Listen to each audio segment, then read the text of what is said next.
Good evening, everyone. In this meeting, I'm Dido as the representative from the Indonesian government. Is here with the CEO of Sampoerna, which is Ahmad Adnan, a representative from the GreenPeace NGO, and an expert sent from ASEAN, which is Muhammad Rafa. We are here to discuss about the potential of transboundary haze from Sampoerna's expansion. Especially when we look at the 2019 data, where fire was detected and the subsidiary company of Sampoerna itself, Hutan Ketapang Industry, was quote-unquote said to be responsible for it. In order to avoid future misunderstanding and potential risk, we are here to discuss the solution to tackle those problems. I, as the representative of Indonesia, would like to start this meeting with a speech regarding the haze. As we all know, climate change is a ticking time bomb. And if we don't take the necessary steps to mitigate it, I'm afraid it will all be too late. Worse, what if a man-made climate changes arise? Well, that is what we're going to talk about today, transboundary haze. For far too long, this has been the people of this region have endured toxic skies, failing harvests, and deteriorating public health as a direct consequence of recurring peatland fires that we have allowed to persist season after season. As I mentioned before, this is not a natural disaster. It is a man-made one. And man-made problems require man-made solutions. My commitment and the Indonesian government commitment is to ensure that the haze is no longer treated as an inconvenience, but as an issue, as a crisis we resolve through genuine solidarity and the collective resolve of involving parties today. So I'm going to give the speech to our representative from the NGO.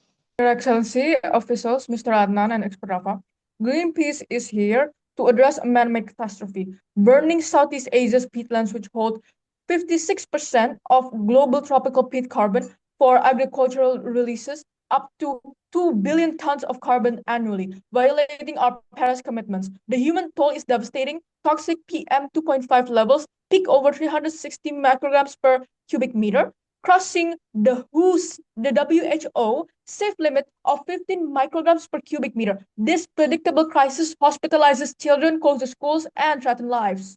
Would you like to give some thoughts about that, Mr. Adnan? Yes, thank you, Mr. Rito. To our colleague from GreenPeace, let me say clearly, we hear you, and we do not dispute the severity of your data.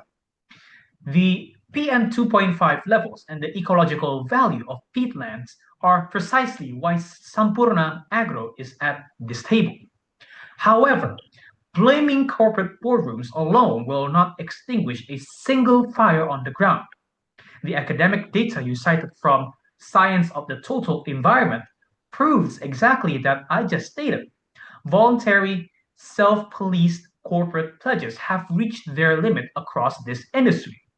If they worked, we wouldn't be here. The failure isn't just corporate, it is systematic.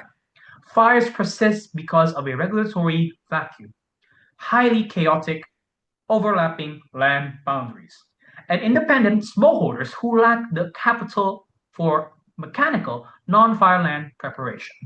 Gentlemen, transboundary haze is far more than an air pollution issue. It is a serious environmental crisis with lasting consequences. Much of the haze in Southeast Asia originates from forest and peatland fires, which release massive amounts of carbon dioxide and other greenhouse gases into the atmosphere. These fires destroy biodiversity-rich ecosystems, threaten wildlife habitat, and accelerate climate change. The haze itself can also reduce sunlight reaching vegetation, disrupting natural ecological process and weakening the health of affected ecosystem. The environmental damage does not end when the haze disappears. Repeated fires degrade forests and peatlands, reducing their ability to store carbon and regulate water system. This increases the risk of drought, floods, and land subsidence while making future fire more likely. If left transboundary haze will continue to undermine biodiversity, environmental sustainability, and regional efforts to combat climate change, making it a challenge that requires urgent and collective action. Thank you. Thank you very much. And moving on, we are going to discuss more and going more in depth regarding our issue today, which is transboundary haze. I would like to hear from Mr. Adnan, as the CEO of Sampoerna, to reassure us where your expansion is not environmentally damaging. Okay, thank you, Mr. Vito. To eliminate transboundary haze permanently, we must transition to legally binding regional climate governance. Sampoerna Agro is not asking to clear primary forests or drain deep peat. Our active RSPO membership and strict NDPE policies forbid it. Instead, we propose a sustainable growth pact built on 3 pillars. 1. The degraded land swap. We commit to a permanent freeze on a new deep peat drainage, aligning with Stanford and NCBI research. In return, we ask the state for clear boundaries to expand exclusively onto unproductive degraded grasslands, or alang-alang, and APL zones, fully meeting KLHK green growth targets. 2. The Smallholder Fund. To support national hilirisasi and secure local livelihoods, we will divert a percentage of our expansion profits into a co-management fund. Backed by green bonds, this will equip independent smallholders with mechanical, fire-free land preparation tools. 3. The Tripartite Audit Board. Compliance is a reciprocal contract. We will subject every new hectare to real-time satellite verification by a joint government, corporate, and NGO committee. If the data proves the land is non-peat and deforestation-free under RSPO standards, our corporate growth must legally proceed. Okay, thank you very much, Mr. Adam. Are there any involving parties that would like to give a comment about that? GreenPeace would like to give a comment. Yes, you can go ahead.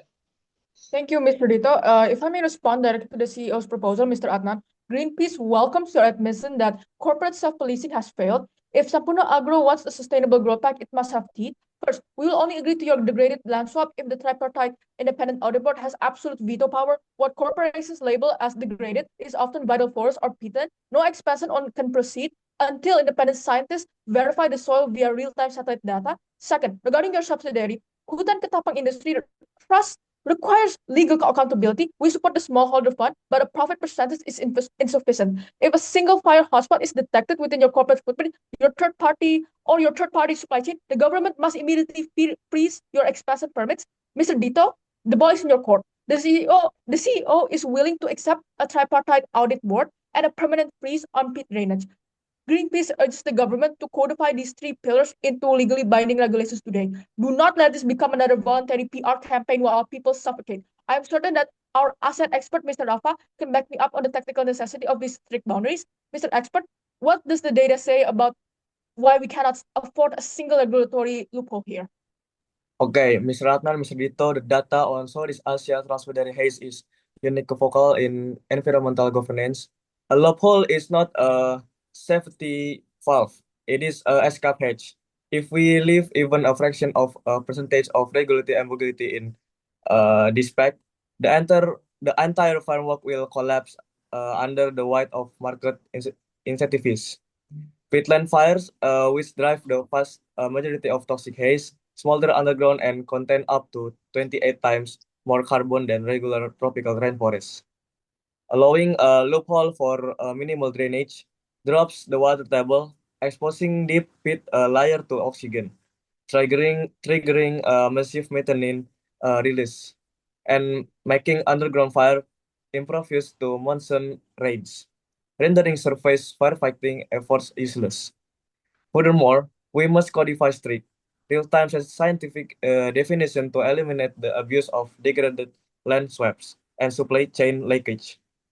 Historical data shows that over 60% of areas legally classified as degraded actually retain significant carbon sequestration sequestration capacity and biodiversity without an independent veto.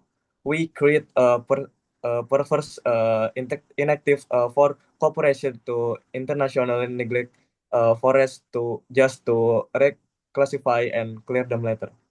Similarly, because 30 to 40% of palm oil and pulp supply comes from third-party middle-tier suppliers, failing to hold parent companies strictly liable for every tire loss tainted.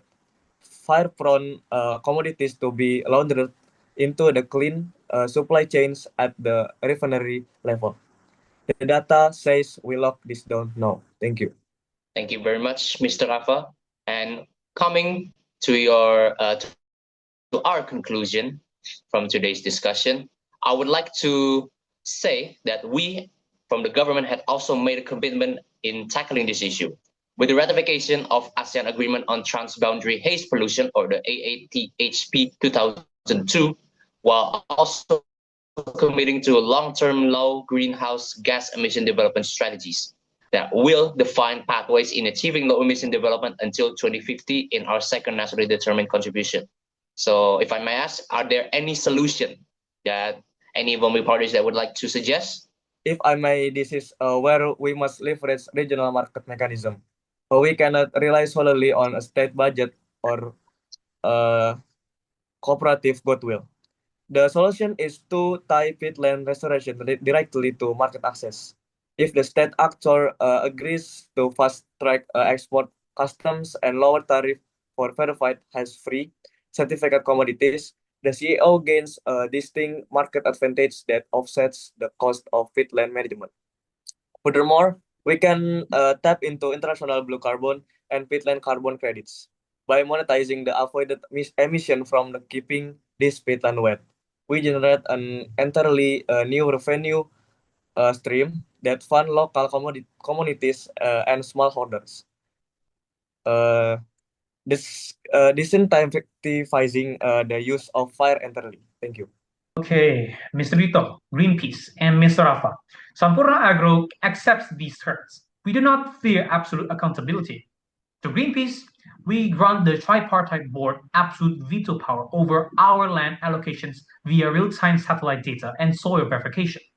We also accept parent companies' strict liability. Our zero-tolerance hotspot policy will extend across our entire third-party supply chain to eliminate supply laundering.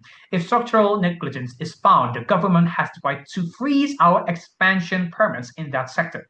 We are ready to sign. GreenPeace strongly agrees with the expert's proposal, but with one condition: economic rewards must be tied to a no compliance, no market rule. Mr. Dito, if the government fast-tracks export customs and lower tariffs for haze-free commodities, those benefits must be legally revoked the second a supplier violates the agreement. We cannot give Sampoerna Agro tax breaks based on promises. They must be earned through verified data from our tripartite audit board. Thank you very much for your insight, Azure. I will make sure to include that in our agreement. And speaking of agreement, I think from our positive and agreeing perspective from our involving parties right over here, I must say we just make a legally binding agreement between the PT Sampoerna Agro with the Indonesian government to ensure that no more environmental damage could be done in the future.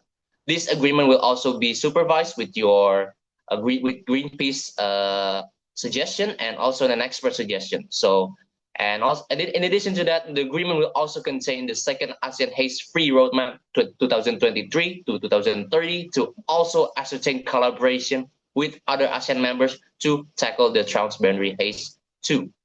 That's all for the discussion. Thank you very much. Enjoy your time.